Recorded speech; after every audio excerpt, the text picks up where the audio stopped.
Several years ago, a fellow by the name of Dr. Robert Preston, a scientist at Jet Propulsion Laboratory, came to this place at Petrified Forest National Park. This place is called Newspaper Rock because of all the petroglyphs carved here by the Anasazi Indians.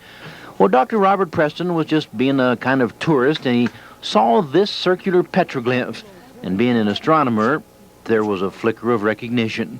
He thought that they were related to the sun and its movement, and he started doing some initial investigations when he was here, and was very much determined that it was solar related.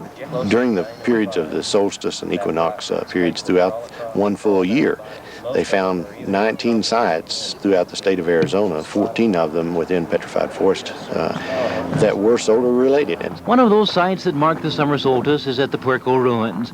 On June 21st, early in the morning, this shaft of sunlight began a creeping journey across the rock. There were tourists standing by, cameras at the ready, a ranger explaining what was happening. The shaft of light spills over the edge.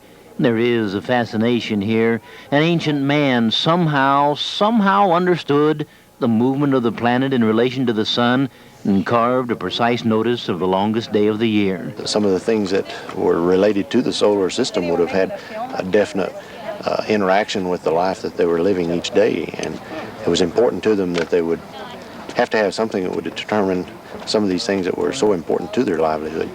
The shaft of sunlight is long and narrow and approaches the circular petroglyph. A spooky connection to dusty past now. What old Anasazi man sat where I sit and watched the same thing?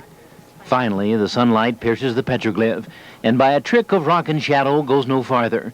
It is the longest day of the year. We know it now, and centuries ago, an ancient man who left behind so little of himself knew it too.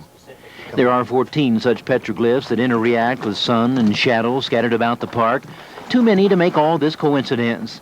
Now, maybe an understanding of these few petroglyphs will open the door to understanding messages that were scratched on rocks to wait, silent and imponderable, for 1,000 years. This is Bill Leverton, News Center 10, on the Arizona Road.